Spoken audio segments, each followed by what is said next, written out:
Lagos never sleeps, but for Abanaez, sleep was the only place he still felt like a man with a future.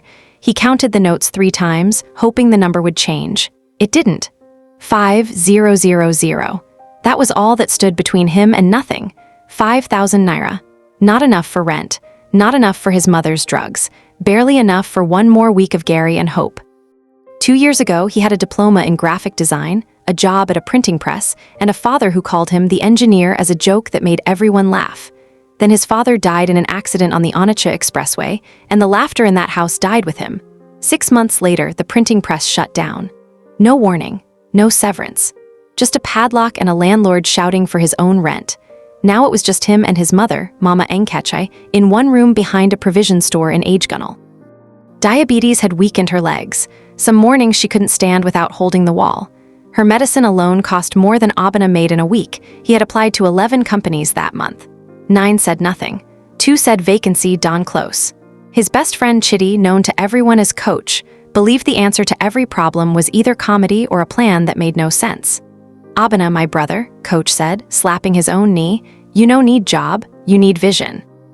Me, I day plan to import human hair from China by next year. Abana laughed, the first real laugh in weeks, even though he knew Coach's visions rarely survived contact with reality. But not everyone in Abana's life was funny. There was Ogbushi, the man who had lent him 80,000 when his mother was hospitalized 4 months earlier. The agreement was simple and merciless. Pay back with interest in 6 months, or lose the small provision kiosk that was his mother's only asset. 6 months had become 5 days. That night, Abana didn't sleep. He stared at the ceiling and did math that never balanced. By 4:00 a.m., he was still awake, not from ambition, but from fear. And fear that morning made him do something strange. He got up. The street was empty except for a lone street lamp and a stray dog sniffing at a gutter. He didn't know why he stepped outside. He just needed to move. He walked. No destination. Just walking, the way a man walks when his mind is too loud to stay indoors. He passed the mosque where the muezzin's voice was just beginning, and the church beside it, still dark and silent. He sat on a block of concrete outside a shuttered shop, and for the first time since his father died, he prayed not for money, but for direction. The sun rose slowly, like it had somewhere important to be and no rush to get there. He noticed an old man doing slow stretches beside his pure water stand, the same routine every single morning for as long as Abana could remember. "Baba, why you day do this every morning?" Abana asked. The old man smiled without stopping his stretch. "Because morning na the only time way belongs to me alone." Something about that sentence lodged itself in Abana's chest and refused to leave. The next morning, he woke at 4:00 a.m. again. Not by accident this time. On purpose. He did 50 push-ups on the cold floor, arms shaking by the 30th, but he finished all 50. He washed his face with water from a plastic bucket and looked at himself in the cracked mirror like he was meeting a stranger he wanted to trust again. Then he walked 30 minutes, no phone, just his thoughts and the sound of Lagos waking up around him.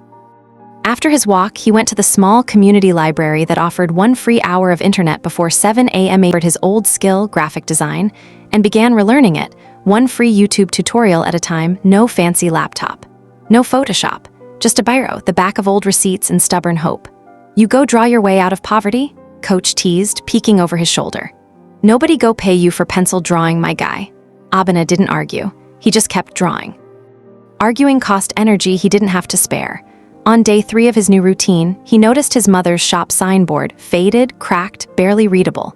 With leftover paint from a neighbor, he repainted it himself. Bold letters, a fresh coat of blue, Mama Nkechai provisions shining like new. Neighbors stopped to admire it. One woman asked if Abana could paint her shop sign too for a fee, 1,500 naira. It wasn't much. But it was the first money he had earned with his own 2 hands in months. That night, he started a notebook. He called it My Routine. Wake at 4. Pray. Exercise. Learn. Serve someone. Sleep by 10 words spread fast in the way small neighborhoods do. By the end of the week, he had painted 3 more signboards, 6,000 naira in 1 week. Not enough to solve everything, but enough to prove something to himself. It was around then that Ifoma, who sold rice from a cart near the junction, started noticing the quiet young man who now jogged past her stall every morning. "Oga Abana, you go run reach where?" she teased one morning. He laughed and waved, too out of breath to answer properly. The next day she gave him extra meat in his rice and refused the extra money. "Consider M as sponsorship for your race," she said, laughing. Slowly, without either of them naming it, something warm began growing between two people who had both learned to expect very little from life. He showed her his sketches one evening. She stared at them longer than he expected. "You never show anybody this?" she asked. He shook his head. "This one," she said, tapping a logo design. "If you make signboard for my rice joint like this, customers go triple, I swear." He painted it for free. 2 days later, her customer line had genuinely doubled. People began asking who designed it. Ifoma pointed proudly toward the quiet young man crouched nearby, cleaning his brushes. By the end of the second week, Abena had 7 paying jobs lined up. For the first time in a year, hope didn't feel foolish, but debts don't care about hope. 4 days before the deadline, Ogbushi came around personally to remind him. "Abena," he said flatly, "I no day here to hear your small hustle stories. I want my 95,000 naira with interest. Full stop." Abena's stomach dropped, but he kept his voice steady. "Give me small time, Oga. I day work on AM." Ogbushi's men shifted behind him, silent but loud in meaning. "4 days," Ogbushi said, walking away without looking back. That night, Mama Nkechai held his hand tightly. "NNA, if I no day, make you no fight for property way them one take. Person's life matter pass shop." "Mama, nobody go take anything from us," he said, though he had no idea at that moment how he would keep that promise. He spent the next 2 days doing the only thing that had worked so far, waking early, working hard, and asking everyone he met if they needed a signboard, a flyer, anything. Some said no. Some laughed. A few, moved by his desperation and his politeness, said yes. He worked through the night on 3 separate jobs, his hands cramping, his eyes burning, but his notebook filling with new numbers. On the 3rd day, Coach showed up before sunrise, uncharacteristically serious, carrying his late father's old toolbox.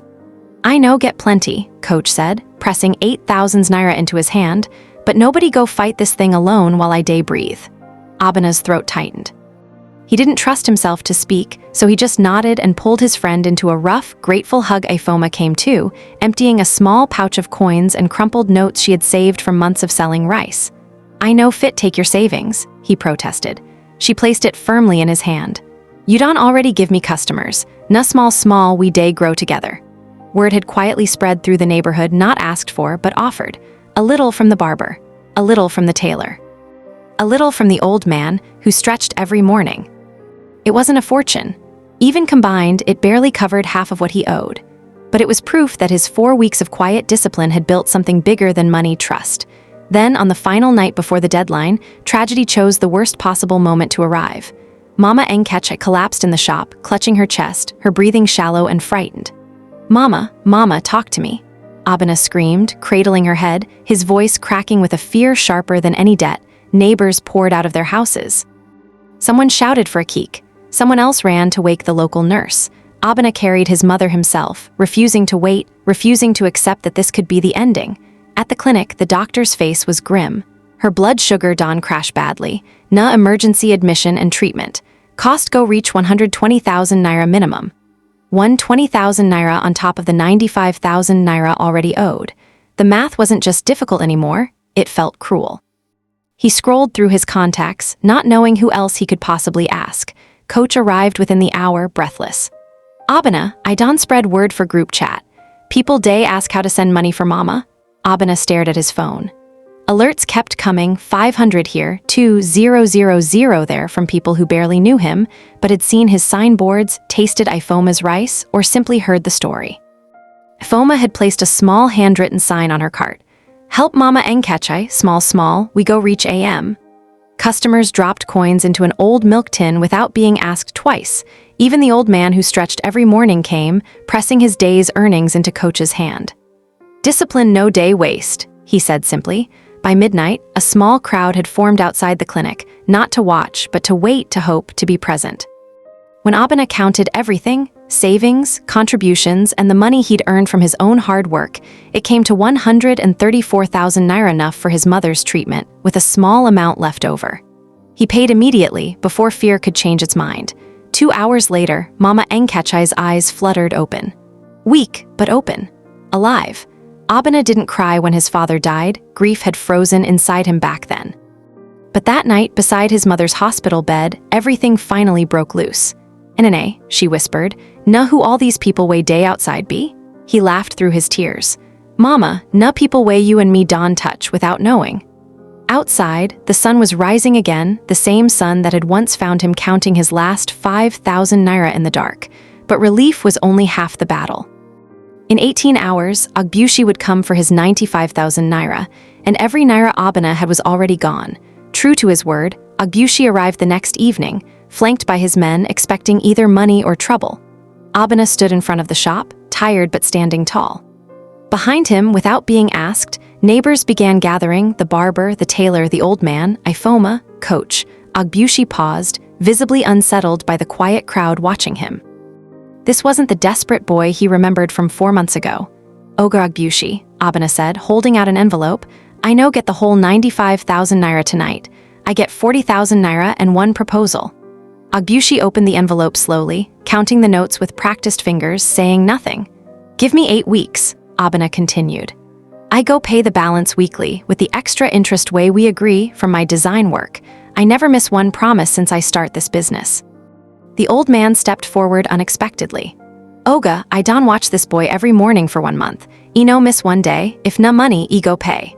Ogbushi looked around at the unlikely crowd, people who had nothing to gain from lying for a boy who owed him money. 8 weeks, Ogbushi said finally. "You miss one payment, just one, and this discussion don finish." He turned and walked away without another word. The tension broke like a dam. Coach let out a whoop that startled the entire street. Foma hugged Abena so tightly he nearly lost his balance. Abena looked up at the sky, the same sky that had watched him almost give up a month earlier, and simply whispered, "Thank you." The weeks that followed were not easy. Every payment to Ogbushi meant longer hours, tighter budgets, and a routine that never once broke: wake at 4, pray, exercise, learn, serve someone, sleep by 10. Week after week, the notebook filled with check marks and small, steady numbers. On the final week, Abena handed Ogbushi the last payment in full. Ogbushi counted it, nodded once, and for the first time, almost smiled. 3 months after that morning walk with nothing but 5,000 naira in fear, Abena opened his own small design shop. 2 rooms, 1 table, and a signboard he painted himself, of course. Ifoma's cart had grown into a proper stall with plastic chairs and a small awning, her rice known now beyond the junction. Coach became his first official staff member, sign painter, comic relief, and unofficial motivational speaker to every discouraged customer who walked in.